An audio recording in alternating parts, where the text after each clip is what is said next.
Yo, what is up, guys? Joker here bringing you another video for the 3.22 Trial of the Ancestors League. I'm going to be giving my opinion on the Chieftain rework. I wanted to go ahead and wait for Pox's video on Righteous Fire before I really gave my opinion, because that was my first initial thought when I saw this ascendancy because of this node right here.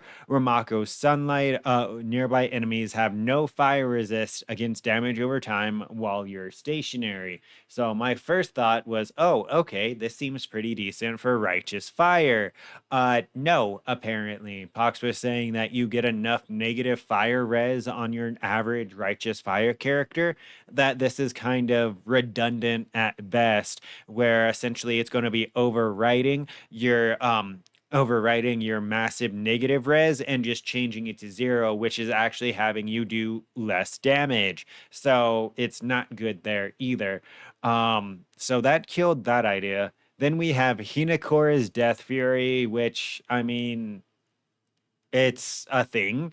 5% is not nearly enough to make this viable in any kind of concept, so I don't see you wasting the 2 points on it. Valiko's Storm Embrace is going to be probably the best node on Chieftain, but you're just going to mainly use Flesh and Flame to steal it on like a Berserker, so you don't have to take, well, you'll still take the increased damage, but now you'll be a lot tankier, so you won't really notice it. The next thing is Talisio's Cleansing Water. Once again, it's all right, especially with like Righteous Fire, Purity of Fire. If you take both of these, right, you're going to be gaining what, 41 fire res and then 20 lightning res, 20 cold res, and +4 to max cold and lightning as well as fire. So it's going to be getting you essentially to 80 base reses fairly easy just off a level 20 Purity of Fire, and it's super easy to get levels on Purity of Fire, so you can easily get +80, and that's why I was mentioning just the Flesh and Flame. That way you can go ahead and be a tanky Berserker, which sounds broken. Apart from that, you have this thing that I'm not pronouncing, and you recoup 10% of damage taken by your totems as life. And then your totems are going to have recovery based on your region as well. I mean, there's nothing else totem based, so I don't know why you would randomly just grab the one totem mastery out of this. So that was kind of people are saying that it's pretty decent, but I'm not going to be using two. Well, I guess you would have to, because there's really nothing else you would take, so that's probably why people are saying it's decent. Then we have the Nagahuma Flames Advance. Essentially, what this does is the nodes for increased damage around a jewel socket are going to turn and apply to fire damage. Well, actually, I think it's just going to, yeah, they are transformed. Yeah, so they're transformed to fire damage. So, okay, I mean, if you're socketing a bunch of jewels anyways, it's free damage. So once again, one of the only other decent nodes. And then we go down to Tawahoa's Forest Strength, right?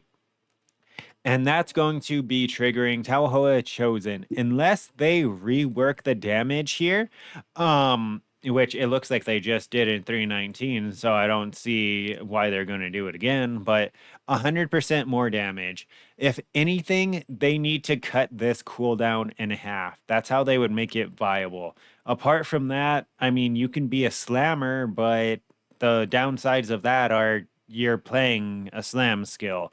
And slam skills are shit. Well, no, let me correct that. Slam skills are really strong and you can one hit Ubers, but they're shit. I hate the play style of just attacking once every like 6 or 7 seconds after I piano my keyboard. I'm not going to do that. The only thing that made this somewhat viable in my head was the strike skill. But then when I thought about it, with strike skills, the point of them is you're trying to attack as many times as you humanly can, right? So that's why you want to go Berserker or Raider, because you want the extra attack speed. And the only way this would be viable using a strike skill on a chieftain would be like every fourth, fifth time you actually attack, you would get a random 100% more damage hit in there sometimes. And that's, I mean, okay. And then we have the free 8 link, which is kind of stupid. They should flip these and have level 30 Fist of War and level 20 Ancestral Call, because level in 30 Ancestral Call actually does nothing. It caps out at 20 where the damage reduction is 0, so you no longer deal reduced damage for using Ancestral Call at level 20. There's no reason for this skill to go to level 30. And then Fist of War is pretty good as well, but once again, slam skills, I hate slam skills. So that may just be me being pretty biased, but if you look at it in a non-biased way, you're able to get a lot of damage. They're really pushing slam skills, right? Because what you would do on Chieftain now is you would use one of the fire-based slams or convert to full fire, and then you would go ahead and have the 8 link from this node, and it would be 1, 2, 3, 4, 5, 6, 7, 8, right? Those would be the 8 skills that you take, and that's the only way that I'm seeing it's viable. Apart from, like I said, using a Flesh and Flame on a Berserker, because you really don't need it on a Jug, because they're already tanky enough. So it would be, yeah. They made this to try to make you play fire-based slams. That's essentially it. That's all this character can do now, and that's kind of sad.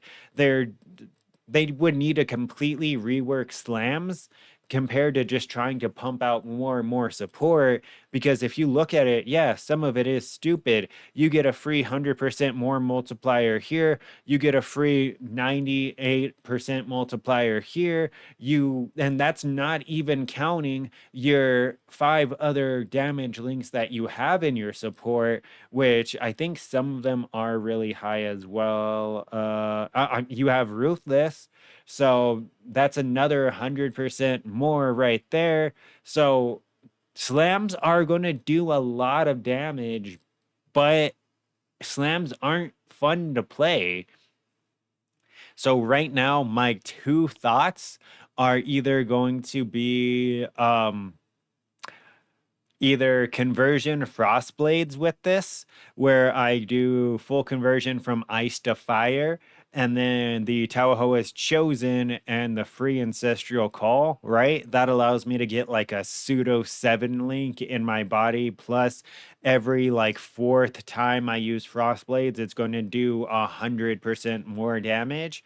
Or Flesh and Flame on a Berserker to help mitigate the damage from Aspect of the Carnage.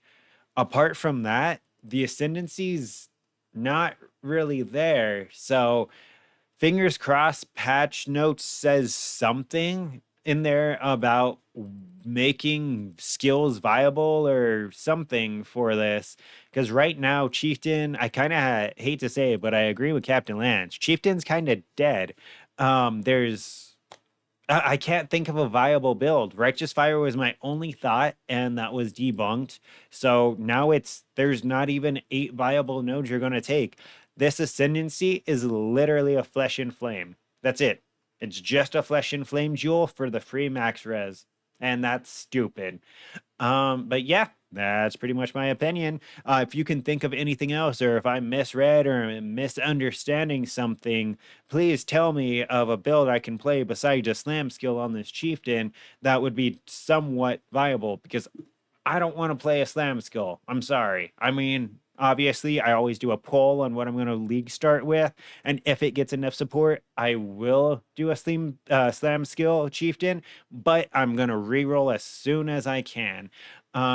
That's not even a joke. I would reroll literally as soon as possible. I would get probably my watch stones, maybe 5 div, and then reroll to something better.